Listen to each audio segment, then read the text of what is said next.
Hora de conversar com o Rodrigo Orengo. Nosso assunto é a aprovação em primeiro turno na Câmara da PEC dos precatórios. Orengo, o que está agendado aí para os próximos dias e o quão livre está o caminho do governo a partir de agora para aprovar de fato essa medida que é conhecida como calote dos precatórios? Bom dia para você.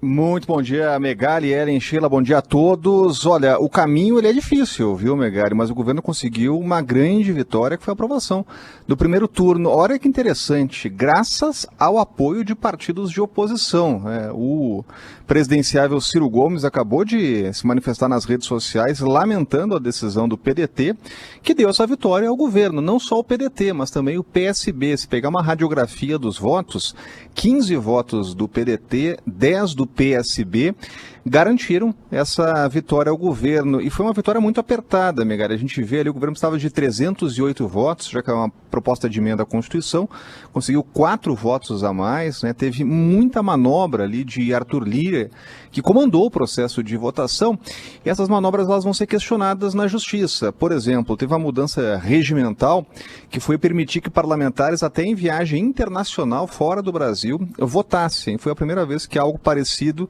ocorreu. Quem estava em missão internacional, né? Parlamentares já estão questionando que precisava ter antes uma mudança regimental, não poderia ser um ato ali discricionário do presidente da Câmara. Isso vai parar na Justiça, né? Também já tem manifestação da Ordem dos Advogados do Brasil, né, da Comissão de Precatórios, alegando que a proposta é inconstitucional porque fere pilares da Constituição.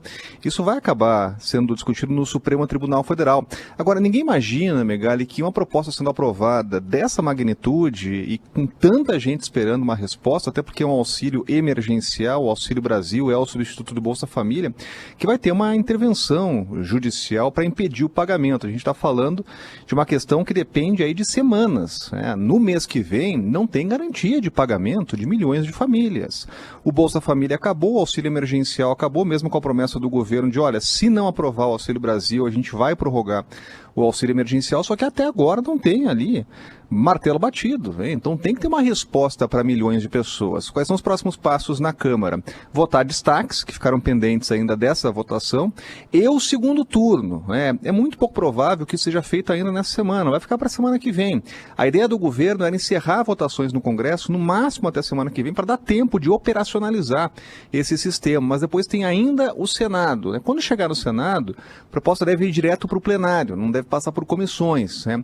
Mas antes vão precisar enfrentar esse segundo turno na Câmara dos Deputados. E vai ter muita pressão desses partidos de esquerda que deram votos favoráveis à aprovação, né? Já começou a pressão pública, né? PDT, PSB, outros partidos que garantiram aí votações importantes para essa matéria que abre espaço aí para o Auxílio Brasil. Agora estou vendo aqui, Orengo, no Senado, o PDT não tem uma grande bancada, são 3 senadores. Em compensação, a gente tem aqui o MDB, que tem uma bancada muito grande, e 1/3 dos deputados MDBistas votaram a favor da PEC. Quem mais? Tem um PSD, tem uma bancada bastante numerosa. O PSD votou quase em massa a favor, são 35 deputados, 29 votos a favor. O PP, que deve votar com o governo. O PSD não tem mais uma grande bancada, são 6 senadores, o PT também tem meia dúzia de senadores. Como é que está a composição hoje do Senado em relação a esse projeto, Orengo? É mais difícil, viu, Megali? Vida mais difícil por ali. Mais difícil no Senado, né? O governo está enfrentando mais dificuldades no Senado, é um ambiente mais hostil, mas já teve uma sinalização interessante do presidente do Senado, Rodrigo Pacheco, dizendo o seguinte, olha, a proposta está chegando, ela pode ir direto ao plenário, ele pode agilizar essa votação. O MDB é a maior bancada do Senado Federal, e o MDB já se posicionou publicamente contra a matéria, está chamando de PEC do calote, né? E por que isso? Porque envolve os precatórios. Precatórios são aquelas dívidas transitadas em julgado, não tem mais recurso e o governo é obrigado a pagar. Mas a alegação do governo neste momento é que não há recurso para isso e tem que priorizar os mais pobres. Então, os precatórios ficam para depois, aí fica um pagamento escalonado, né? A grande diferença nessa negociação que a gente viu ontem é que deram a prioridade a precatórios para a educação, de um fundo da educação que 4 estados precisam receber, e são 17 bilhões de reais. Aí teve um acordo, aí teve uma negociação, conseguiram avançar.